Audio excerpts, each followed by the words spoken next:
અત્યારે કથાકારોને ઉપર બોલાવશો? હા, તો ઘણા બોલાવી. આગળ વચ્ચે સ્ટેજની વ્યવસ્થા કરેલી બરોબર, તમે ચાલુ રાખો.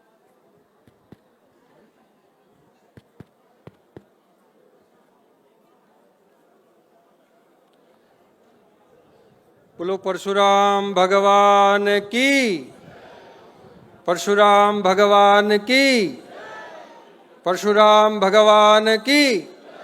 નમઃ પાર્વતી પતે હર હર મહાદેવ હર.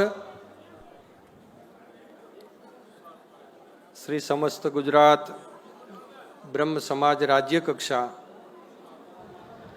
એ ઘણા વર્ષોથી બ્રાહ્મણના ઉત્કર્ષનું કાર્ય કરતી સંસ્થા છે. પ્રથમ, દ્વિતીય, તૃતીય અને આ ચોથું બિઝનેસ સમિટ છે.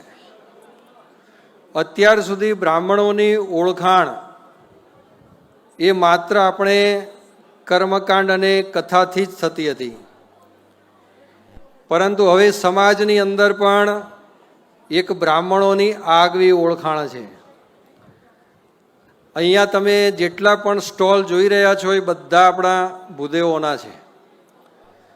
ભૂદેવો હવે બિઝનેસ ક્ષેત્રની અંદર પણ ખૂબ આગળ વધી રહ્યા છે અને ખૂબ સારી સફળતા પ્રાપ્ત કરી રહ્યા છે. 600થી વધારે મોટી ઇન્ડસ્ટ્રીઝ આપણી બ્રાહ્મણોની જે છે ગુજરાતની અંદર છે, અને ગુજરાત બહાર ભારતની અંદર જોઈએ તો ઘણી બધી ઇન્ડસ્ટ્રીઓ જ હશે.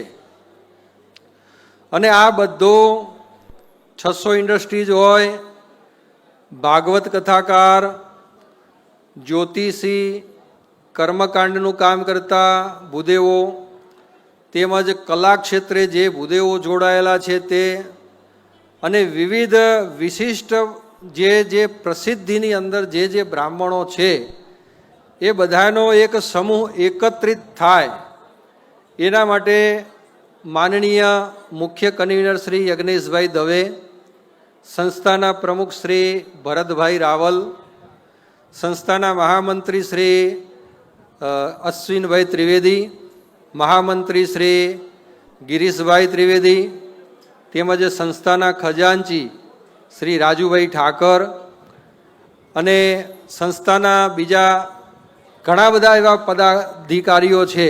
મીડિયા કન્વીનર શ્રી આપણા દિનેશભાઈ રાવલ છે અને અનેક પદાધિકારીઓ છે કે જેમને મહા મહેનતે રાત દિવસ જોયા વગર છેલ્લા મહિના દોઢ મહિનાથી જે ક્ષેત્રની અંદર જોડાયેલા હોય એ ક્ષેત્રથી બધાનો સંપર્ક કરી અને આ સંસ્થા કાર્ય કરી રહી છે.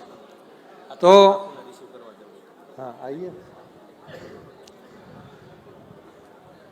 તો એની અંદર જ્યારે બિઝનેસ સમિટ થતી હોય ત્યારે યજ્ઞેશભાઈ અને સંપૂર્ણ કારોબારીનો એક એવો વિચાર હતો કે જે આપણે સમાજને કંઈક પ્રદાન કરીએ છીએ,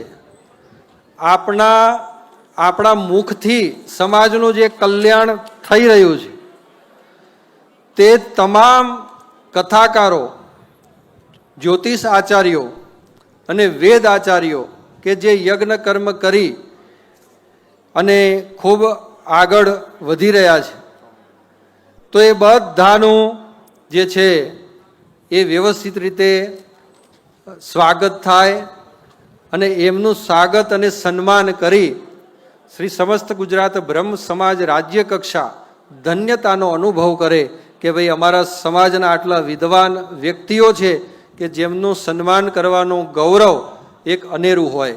અને એના માટે જ આજે અહીંયા આપ સર્વને બોલાવ્યા છે અને આપ સર્વનું સન્માન કરવાનું છે.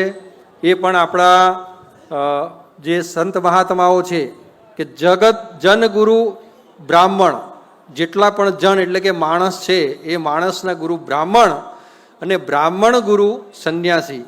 તો સંન્યાસી મહાત્માઓ અહીંયા ઉપસ્થિત છે અને એ ઉપસ્થિતિમાં એમની હાજરીમાં આપણે આખો સન્માનનો કાર્યક્રમ થવાનો છે. આ સંસ્થાના વિવિધ કાર્યક્રમો છે. 6 મહિને કે 8 મહિને એક એવો કાર્યક્રમ મુકાય કે બ્રહ્મ સમાજને એ ઉપયોગી થાય, અને એ ઉપયોગી એવો થાય કે એમના બાળકોને કંઈક શિક્ષણની જરૂર હોય.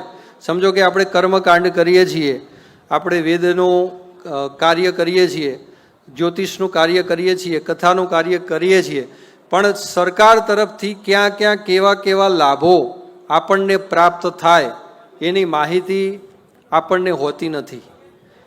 જ્યારે બિન અનામત વર્ગ જ્યારે સરકાર તરફથી શરૂ થઈ ત્યારે કર્મકાંડ કરતા હોય, જ્યોતિષનું કામ કરતા હોય ને જેની વાર્ષિક આવક 7 લાખથી નીચેની હોય અને એમના બાળકોને ફોરેન ભણવા જવું હોય તો એ બિન અનામત વર્ગનું સર્ટી લીધેલું હોય તો એના નીચે ખૂબ ઓછા વ્યાજે લોન મળે છે. જ્યાં સુધી છોકરો ફોરેન જેનો કોર્સ હોય ત્યાં સુધી એ ભણે ત્યાં સુધી સરકાર 15 થી 20 લાખ રૂપિયા આપે છે.